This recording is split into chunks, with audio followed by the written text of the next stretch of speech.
Welcome to channel. दोस्तों कैसे हैं आप लोग? आशा करते हैं आप लोग अच्छे होंगे, बढ़िया होंगे। आज से यहाँ पे लगातार 7 दिन का आप लोग का बहुत ही बड़ा इंपॉर्टेंट रिवीजन क्लास स्टार्ट होने वाला है। इसमें हम क्या करेंगे कि जितने भी बुक्स हैं क्लास 6 से लेकर क्लास 10 तक का SCERT या NCERT मैं उसको यहाँ पे कवर कराने की कोशिश करूँगा।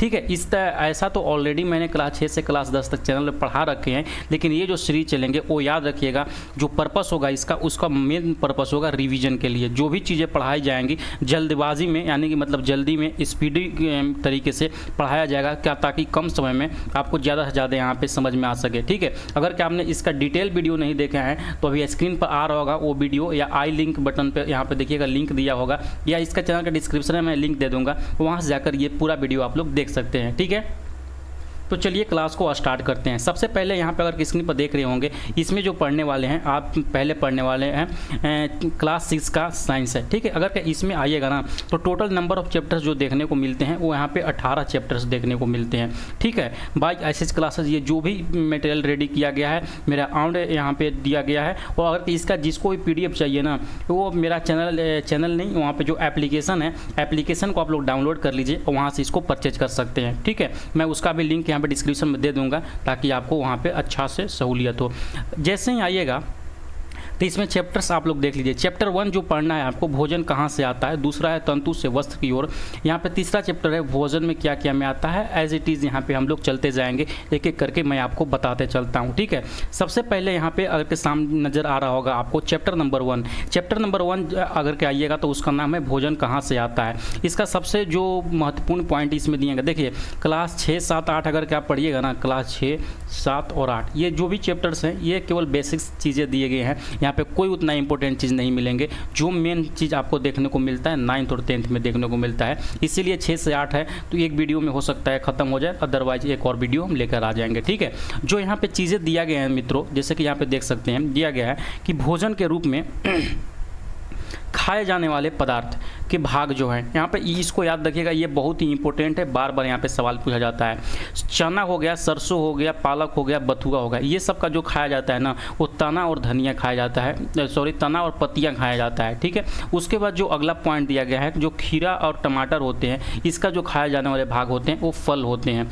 मूली और गाजर जो होता है उसका जो खाया जाने वाला भाग होता है ये जड़ होता है। ये याद रखिएगा, ये सवाल अभी जो भी कल 28 तारीख को ये परीक्षा हुआ था ना हेड मास्टर का, उसमें ये सवाल पूछा गया था कि मूली का कौन सा भाग खाया जाता है, तो इसको भी आप लोग याद रखिएगा। अगला जो पॉइंट यहाँ पे दिया गया है बहुत ही इंपॉर्टेंट पॉइंट है कि मूंगफली, सरसों और सोयाबीन का जो खाया जाने वाला भाग होता है वो बीज होता है, आप लोग याद रखिएगा।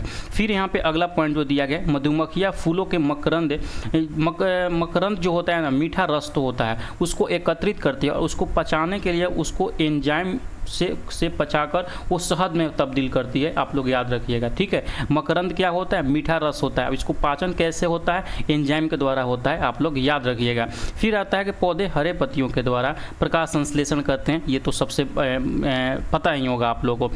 और सबसे महत्वपूर्ण यहाँ पे 3 शब्द आपको नजर आ रहा होगा, ये 3 शब्द आपका यहाँ पे TRE 1 में भी सवाल इससे पूछा गया था। वहाँ पे शब्द जो दिए गए हैं, हर्बीवोरस दिए गए हैं, कार्निवोरस दिए गए और ओमनीवोरस दिए गए। 3 वर्ड आपको अरे बुक्स पढ़ते हैं तो दिया गया। याद रखिएगा, जो हर्बीवोरस होता है, जो शाकाहारी होते हैं, जो यानी प्लांटेड बेस्ड फूड खाते हैं उसको हर्बीवोरस बोलते हैं, और जो भी वहाँ पे मीट बेस्ड से यानी कि चीज़ें खाते हैं, जो मांसाहारी होते हैं उसको कार्निवोरस बोलते हैं। और उसके बाद जो आता है आप लोग का यहाँ पे ओमनीवोरस आता है। ओमनीवोरस जो कि मांसाहारी और शाकाहारी जो दोनों होते हैं वो यहाँ पे ओमनीवोरस होते हैं। तो ये दोनों चीज़ में आप लोग अच्छे से याद रखिएगा, भूलिएगा नहीं। फिर अगला चैप्टर से यहाँ से स्टार्ट होता है जिसका नाम है चैप्टर 2 तंतु से वस्त्र की ओर। ठीक है, इसमें पहला जो पॉइंट दिया गया है कि धागे की पतली लड़ियों को क्या बोलते हैं, तो उसको तंतु बोला जाता है। और उसके बाद है कि प्राकृतिक तंतु पौधे व जंतु से प्राप्त सूती, रेशम, जूट, ऊनी होते हैं। देखिए यहाँ से आप लोग को सवाल ऐसे देखने को मिलता है कि इनमें से कौन सा यहाँ पे प्राकृतिक और कौन सा कृत्रिम तंतु है। तो जो प्राकृतिक तंतु होंगे, जो याद रखेगा इन्वायरमेंट से डायरेक्ट बना मतलब मिलता हो, उसको हम किसी तरीके से उसमें मॉडिफिकेशन नहीं करते हैं। ठीक है, अगर ये मॉडिफिकेशन करके हम जो बनाएंगे उसको मानव निर्मित तंतु बोलेंगे, याद रखिएगा। ठीक है, तो मानव निर्मित तंतु में जैसे आता है पॉलिस्टर है, नायलॉन है, एक्रिलिन है, ये जो है मानव निर्मित तंतु है, तो आप लोग इसको याद रखिएगा। फिर यहाँ पे आता करता है कि रेशों से धागा बनाए जाने की जो प्रक्रिया होता है ना, उसको कताई की प्रक्रिया बोलते हैं। आप लोग इसको याद रखिएगा, ठीक है। चैप्टर नंबर 3 यहाँ पे स्टार्ट होता है, भोजन में क्या क्या आता है। तो देखिए, जो भी मुख्य पोषक तत्व होते हैं उसमें से मुख्यतः यहाँ पे 4-5 चीज़ें होती है, 5 चीज़ें होती हैं, जैसे कि स्क्रीन पर देख रहे होंगे। कौन सा?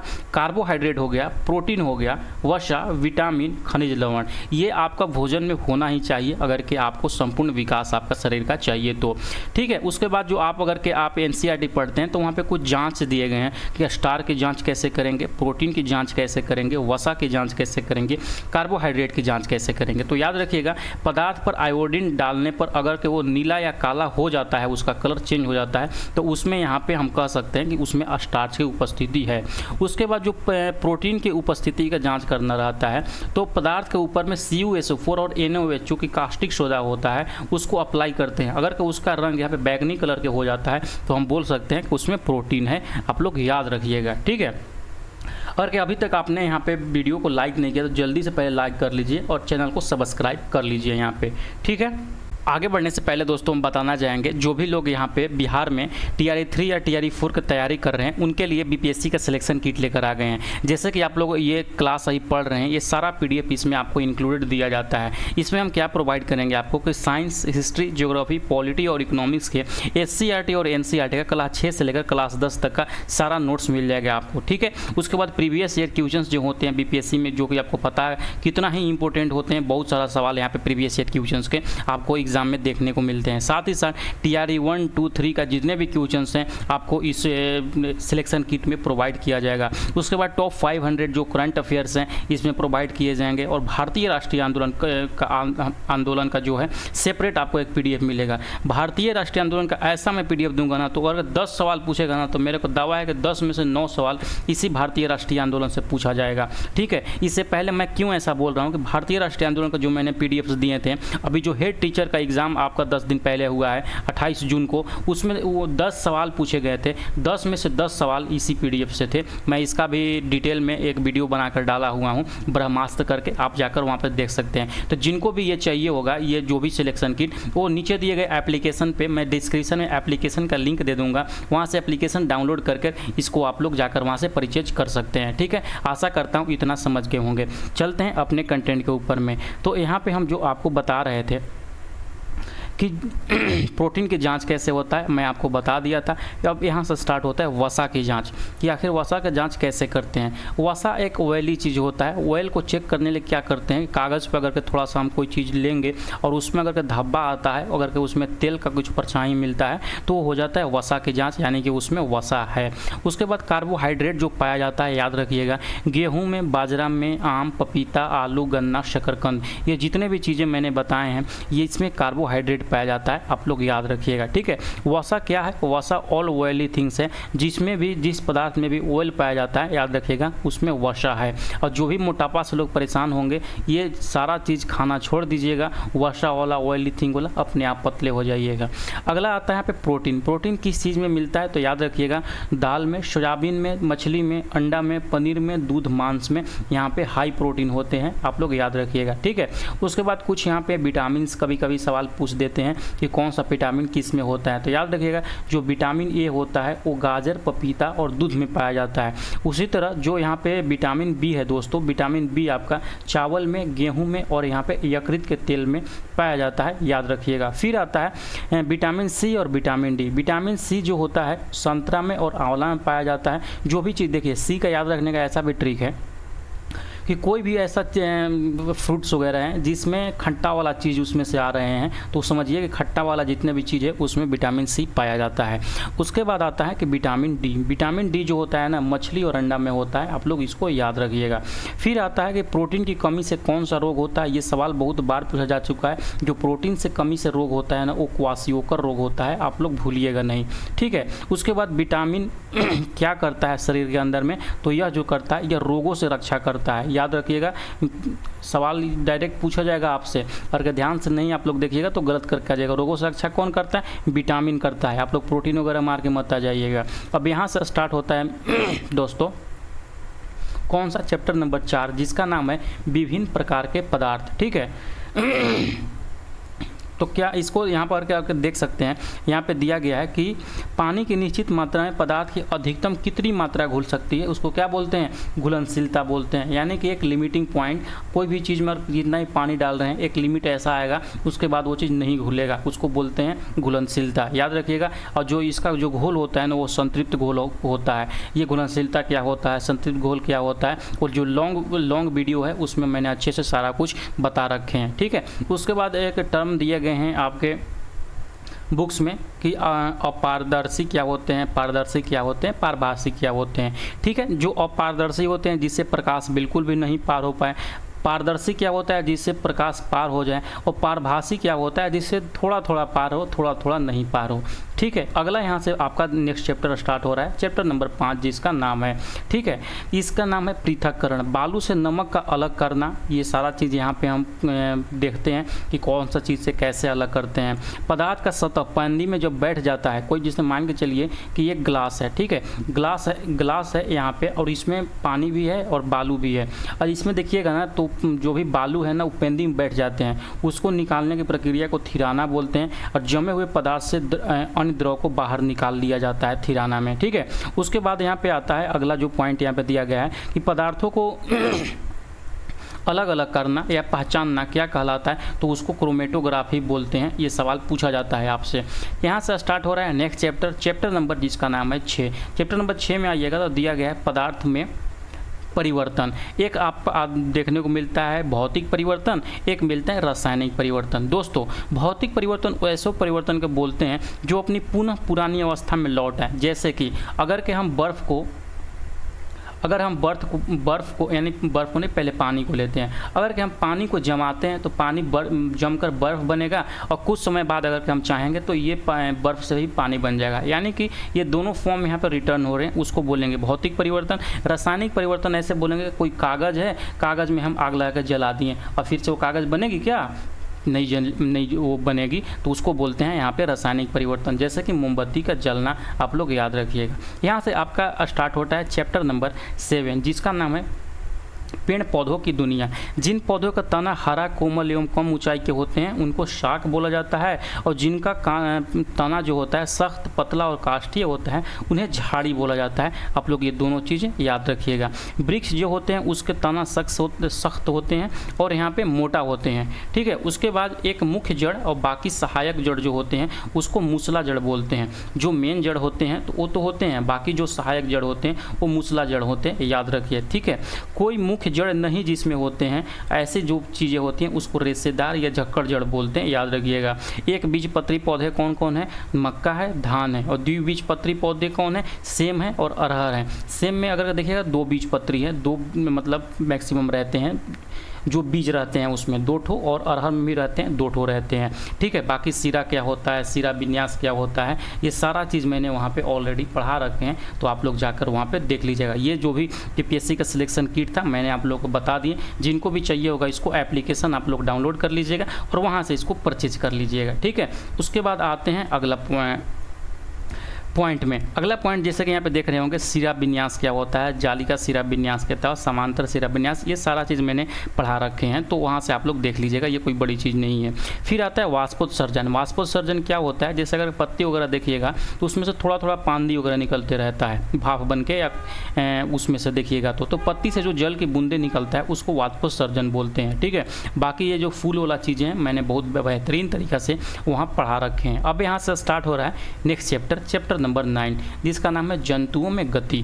अगर के आइएगा तो यहाँ पे देखिएगा, अगर दिया गया है कि शरीर के अंग जहाँ पर मुड़ते हैं उसको क्या बोलते हैं, संधि या जोड़ बोलते हैं। जोड़ ऐसा चीज़ होता है दोस्तों को वहाँ से मतलब शरीर मेरा टर्न हो सकता है, ठीक है। अगला जो पॉइंट दिया गया है कि शरीर में अस्थियों का बना ढांचा कंकाल तंत्र कहलाता है। जो कंदु खालिका जोड़ होते हैं, कब्जे जो संधि होते हैं हिंज ज्वाइंट बोलते हैं, धुराग्र जो संधि होते हैं पाइवोटल ज्वाइंट जिसको बोलते हैं, इमूवेबल पॉइंट जॉइंट जो बोलते हैं, टेंडन, लिगामेंट, उपास्थि, ये सब जो चीज़ें मैंने ऑलरेडी पढ़ा रखे हैं, फिर मैं आपको एक बार बता देता हूँ। इसमें केवल और केवल मैं आपको यहाँ पे उदाहरण देते हुए बताऊँगा, क्योंकि जो भी सवाल यहाँ पे बीपीएससी पूछेगा ना आपको, तो वहाँ पे उदाहरण देकर ही पूछेगा। आपको दे देगा कि हाथ और कंधे का जो जॉइंट होते हैं बॉडी में, वो किस प्रकार के जॉइंट होते हैं। तो याद रखिएगा वो जो जॉइंट होते हैं कंधोखलिका जॉइंट होते हैं। तो यहाँ पे बिल्कुल यहाँ पे देखिएगा, तो ये चीज़ दिए गए हैं। उसके बाद जो पैर में जो होते हैं कोहनी और घुटने का जो संधि होता है, वो किस टाइप का संधि होता है, तो हिंज जॉइंट होता है। हिंज जॉइंट मतलब एक साइड से खुलता है, जैसे दरवाज़ा देखे हैं ना, दरवाज़ा एक साइड से खुलेगा, दोनों साइड से नहीं खुलेगा, तो उसको हिंज जॉइंट बोलते हैं। पाइवोटल जॉइंट किसको बोलेंगे, जो गर्दन और शरीर को जोड़ने वाली जो यहाँ पे संधि होती है, उसको बोलते हैं पाइवोटल जॉइंट। इमूवेबल जॉइंट ऐसा जॉइंट है जो घूमेगा नहीं, जैसे जबड़े और खोपड़ी का जो जोड़ होता है, खोपड़ी का, वो अचल संधि का उदाहरण है। उसके बाद यहाँ पे बहुत ही इंपॉर्टेंट चीज़ें आ रही हैं, क्या है, वो है एक टेंडन और दूसरा है लिगामेंटस। टेंडन उसको बोलते हैं जो मांसपेशियों को हड्डियों से जोड़ता है, ये याद रखिएगा, बहुत ही इंपॉर्टेंट है। जो मांसपेशियों और हड्डियों को जोड़ता है उसको टेंडन बोलते हैं, और जो हड्डियों को हड्डियों से जोड़ता है उसको लिगामेंट से बोलते हैं। ठीक है। उपास्थि किसको बोलते हैं, तो उपास्थि जो भी शरीर में लचीली हड्डियां होती है, जैसे ये कान की हड्डियां हो गई, उसको बोलते हैं उपास्थि। आप लोग याद रखिएगा। ठीक है। उसके बाद यहाँ से स्टार्ट हो रहा है जंतुओं की गति में, कि केंचुओं के अपर बाल जैसी जो संरचनाएं होती हैं उसको सूक बोलते हैं, याद रखिएगा। और जो यहाँ पे केंचुआ जो खाता है वो मिट्टी खाता है, आप लोग इसको भी याद रखिएगा। बाकी पुंकेसर क्या होता है, पंखुड़ी क्या होता है, स्त्री क्या होता है, बाह्य दलपुंज क्या होता है, पुष्पासन क्या होता है, ऑलरेडी मैंने जो भी क्लास वहाँ पे 4-5 घंटे के लिए हैं उसमें ये सारा चीज़ समझाए हुए हैं, तो ये रिविजन में कोई उतना ज़्यादा ज़रूरी नहीं है। यहाँ पर जो ज़रूरी है आपका, क्या ज़रूरी है कि पूर्ण फल किसको बोलते हैं, अपूर्ण फल किसको बोलते हैं, एक लिंगी फूल, नर फूल, मादा फूल, द्विलिंगी फूल या अलिंगी फूल, इसके बारे में हम जानेंगे। ठीक है। जो यहाँ पे अगर के आप लोग देख रहे होंगे, जो पूर्ण फूल होता है ऐसा फूल होता है जिसमें अंकुड़ी, पंखुड़ी, पुंकेसर, स्त्री केसर, ये चारों चीज़ अवेलेबल हो। और उसके बाद अपूर्ण फूल किसको बोलते हैं, ये चार में से कोई भी एक अंग नहीं हो। ठीक है, उसको अपूर्ण फूल बोल देंगे। यानी कि पूर्ण फूल के लिए जो ज़रूरत है दोस्तों, वो आपका अंकुड़ी, पंखुड़ी, पुंकेसर, स्त्री केसर, ये सारा चीज़ जरूरी है, उसके बाद ही पूर्ण फूल होगा। इसमें से कोई भी एक चीज़ मिसिंग होगा वो अपूर्ण फूल हो जाएगा। ठीक है।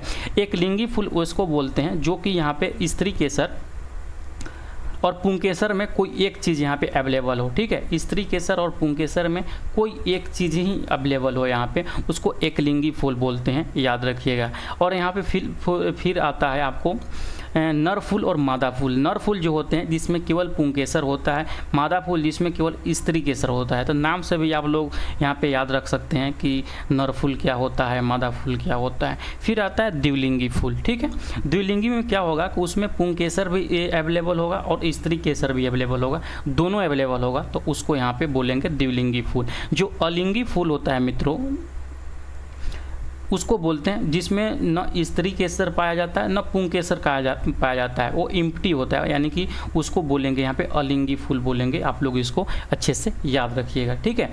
अब यहाँ से स्टार्ट होता है चैप्टर नंबर 10, जिसका नाम है सजीव और निर्जीव। ठीक है। जो केंचुआ होता है त्वचा से सांस लेता है। आप लोग ये सवाल पूछा जाता है कि केंचुआ किस तरीका से सांस लेता है, तो ये जो सांस लेता है ना, वो त्वचा से सांस लेता है, यानी कि जो भी बॉडीज़ पर उसके होल्स होते हैं उसके द्वारा ये सांस लेता है।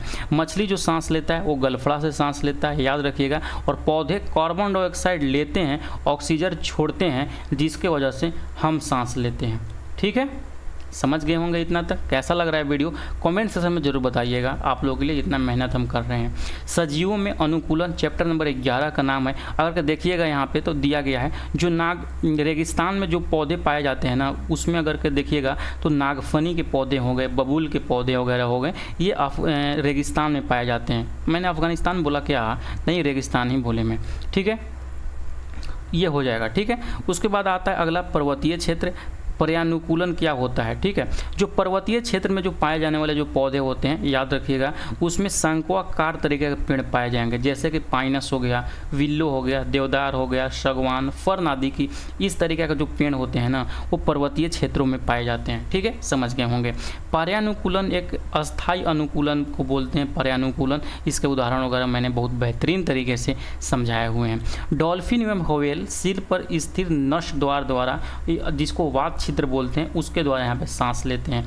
देखिएगा अगर के आप लोग में से कभी कोई लोग यहाँ पे कन्फ्यूजन हो रहे होंगे कि जो मछली होता है ना, मछली तो गलफड़ा से सांस लेता है, लेकिन डॉल्फिन भी तो एक और व्हेल भी तो एक मछली है, लेकिन याद रखिएगा वो गलफड़ा से सांस नहीं लेता है, वात्र छिद्र से यहाँ पे सांस लेता है। आप लोग इसको याद रखिएगा। चैप्टर नंबर 12 यहाँ से स्टार्ट होने वाला है, जिसका नाम है दूरी मापन एवं गति। चैप्टर नंबर 12 है, ठीक है। देख लेते हैं क्या कुछ दिया गया है। किसी पैमाने से कम मापी जाने वाली दूरी जो होते हैं उसको अल्पतम मान बोलते हैं। क्या बोलते हैं? अल्पतम मान।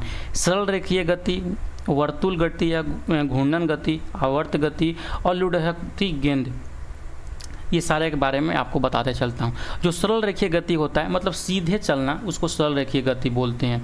वर्तुल गति या घूर्णन गति से आपको पता ही चल रहा होगा, अगर कि हम यहाँ पे वृत्त के तौर पर अगर घूमते हैं तो उसको हम क्या बोलते हैं? वृत्तीय गति बोलते हैं। बाकी जो आवर्त गति क्या होता है कि एक जगह से फिर जाना और फिर वापस लौट कर वहाँ पे आए, जैसे झूला हो गया। झूला मेन यहाँ पे होता है, लेकिन एक बार इधर जाता है, फिर एक बार इधर आता है, फिर जाके यहाँ पे आता है, तो उसको बोलते हैं यहाँ पे आवर्त गति। उसके बाद लुढ़कती गेंद होता है जो, उसमें सरल रेखीय गति भी होता है और घूर्णन गति भी होता है, क्योंकि जो गेंद होता है ना, एक तो अपने इस डायरेक्शन में घूमेगा, ठीक है, और लुढ़क रहा है, और साथ ही साथ एक ये दिशा में भी लुढ़क रहा है, इसीलिए इसमें दोनों गति होती हैं। आप लोग याद रखिएगा।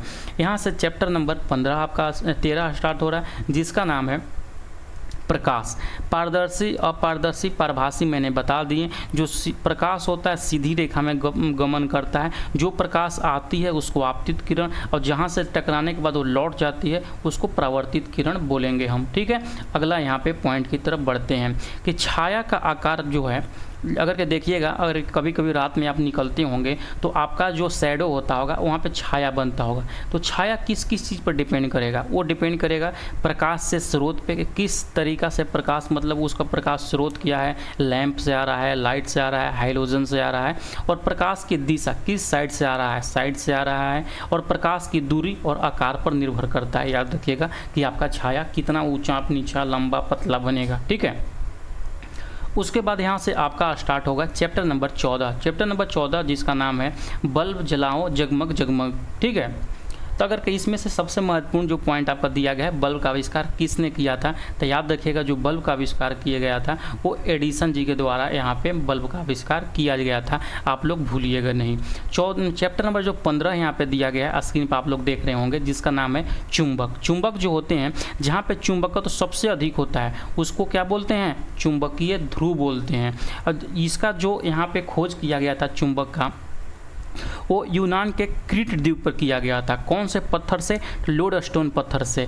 वहाँ पे क्या होता है ना, एक चरवाहा होता है अपने जंगल में बकरियों को चरा रहा होता है, ठीक है, और उसके पास एक डंडा होता है। क्या होता है? डंडा होता है, और डंडा लेकर उसको प्यास लगता है, बीच में नदी होती है, वो नदी में डंडा लेकर जाता है पानी पीने के लिए। और जब वो जाता है ना तो उसका डंडावा पनिया में जैसे ही रख के पानी पीता है ना, तो नीचे जैसे ही रखता है तो वो वहाँ पर चिपक जाता है। वहाँ पर जब चिपकता है तो सबसे पहली बार वहाँ पे देखा गया कि यहाँ से यही जो एक चीज़ जो चिपका है उसको यहाँ पे चुंबकत्व गुण का नाम दिया गया, और वहाँ पे जब खोज किया गया तो वहाँ पे लोडस्टोन पत्थर पाया गया था। तो ऐसे तरीके से मैंने वहाँ पे चीज़ें हुई थी, ठीक है। इसको बहुत बेहतरीन तरीके से मैंने लॉन्ग फॉर्म वीडियो में समझाए हैं। चैप्टर नंबर 16 जो यहाँ पे स्टार्ट हो रहे हैं आपका, जिसका नाम है जल।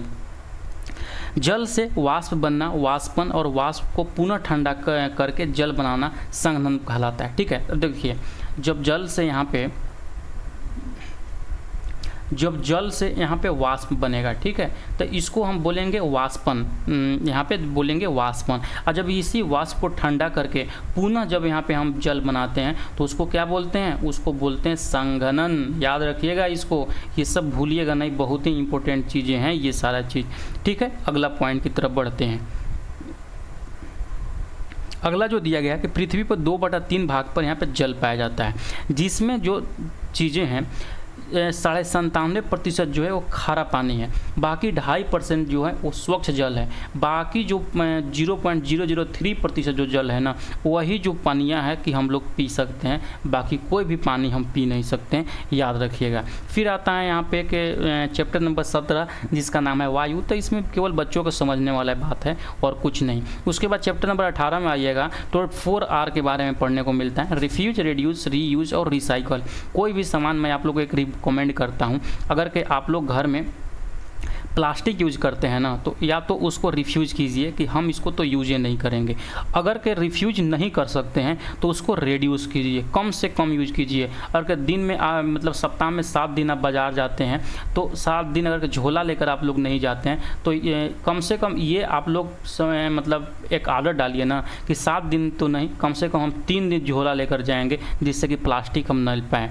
ये भी नहीं हो पा रहा है तो आपको रेड्यूस के बाद यहाँ पर रीयूज़ करना है। जो भी प्लास्टिक लेकर एक बार आप लोग बाज़ार से आएँ, उसी को दोबारा लेकर बाज़ार में जाइए, ठीक है, और इसी को रिसाइकल करते रहिए ताकि नया चीज़ों को यहाँ पे ज़्यादा बढ़ावा नहीं मिले। आई होप कि आपको ये वीडियो पसंद आया होगा। यहाँ से चैप्टर नंबर 7 आपका यहाँ 6 यहाँ पे कंप्लीट होता है। चैप्टर 6 से जो भी यहाँ पे चीज़ें थी साइंस एनसीईआरटी मैंने आपको यहाँ पे कंप्लीट करा दिए हैं, और यहाँ से आपका जो भी चैप्टर्स में एमसीक्यूज दिए गए हैं मैं आपको बताते चलता हूँ। सरसों का खाने योग्य भाग कौन सा होता है? तना, पत्ती और बीज होता है। मधुमक्खी शहद कैसी बनाती है? तो फूलों के रस से बनाती हैं और उसको एंजाइम से पाचन करती हैं। ओमनीवोरस क्या होता है? जो यहाँ पे जैसे कि मैंने बताया, जो मांस और घास दोनों खाते हैं वो उसको ओमनीवोरस बोलते हैं, ठीक है। उसके बाद यहाँ पे है कि प्राकृतिक तंतु किससे प्राप्त होते हैं? तो ये पौधे से ही प्राप्त होते हैं और जंतु से ही प्राप्त होते हैं, ठीक है। प्रोटीन की कमी से कौन सा रोग होता है? तो मैंने बताया प्रोटीन की कमी से जो रोग होता है वो क्वाशियों का रोग होता है। रोगों से रक्षा कौन करता है? तो वो विटामिन करता है। और गेहूं में कौन सा विटामिन होता है? तो विटामिन बी होता है, ठीक है। इनमें से कौन सा एक भौतिक परिवर्तन है? तो जो बर्फ़ का जमना है ना, एक भौतिक परिवर्तन है, ठीक है। और जो वहाँ पे मैंने बताया कि हाथ और कंधे के बीच में कौन सा मतलब ज्वाइंट होता है? तो कंदुक खली का ज्वाइंट होता है यहाँ पे। और जबड़े और खोपड़ी में कौन सा ज्वाइंट होता है? तो अचल संधि होता है, याद रखिएगा। और जो उपास्थि बोलते हैं, क्या होता है? उपास्थि मतलब लचीली हड्डी। कौन सा हड्डी? लचीली हड्डी। और जो कान की हड्डी होती है वो बहुत ही लचीली होती है, तो आप लोग इसको भी याद रखिएगा। फिर आता है यहाँ पे कि कैंचियों के ऊपर जो बाल जैसी संरचना होती है उसको क्या बोलते हैं? तो उसको सूंक बोलती हैं। और शंक्वाकार पेड़ कहाँ पाए जाते हैं? तो वो जो पाए जाते हैं मैदानी क्षेत्र में पाए जाते हैं दोस्तों, याद रखिएगा। तो द्विबीजपत्री के क्या होते, किस कौन सा होता है? तो सेम जो होता है ना, सेम का पौधा देखे होंगे, वो द्विबीजपत्री होता है। आवर्ती गति का क्या उदाहरण है? झूला जो होता है आवर्ती गति का उदाहरण होता है। लुढ़कती हुई गेंद कैसा उदाहरण होता है? तो घूर्णन गति और सरल रेखीय गति दोनों का उदाहरण होता है। और छाया किस पर निर्भर करता है? मैंने बताया प्रकाश के स्रोत पर, किधर से प्रकाश आ रहा है, प्रकाश की दिशा क्या है, वो जो भी चीज़ें छाया बन रहा है ऑब्जेक्ट से कितनी दूरी पर है, ये सारा चीज़ वहाँ पे मैटर करेगा। संघनन क्या होता है? कि गैस का द्रव में बदलना, यानी वाष्प का द्रव में बदलना, उसको बोलते हैं संघनन। आई होप कि ये वीडियो आपको पसंद आया होगा। नेक्स्ट जो आएगा, मतलब नेक्स्ट पार्ट जो आएगा दोस्तों, उसमें हम क्लास 7 का यहाँ पे देखेंगे, ठीक है। Best of luck. बाकी यहाँ पे रखते हैं, मुंह मेरा दर्द करने लगा इसलिए, अदरवाइज मैं क्लास 7 को भी अभी ही पढ़ा देता। इसको हम कल का चैप्टर में पढ़ाएंगे, यानी कल के पार्ट में पढ़ाएंगे, ठीक है। तो कैसा लगा वीडियो जरूर से ज़रूर बताइएगा। मिलते हैं नेक्स्ट वीडियो के साथ में। Bye bye.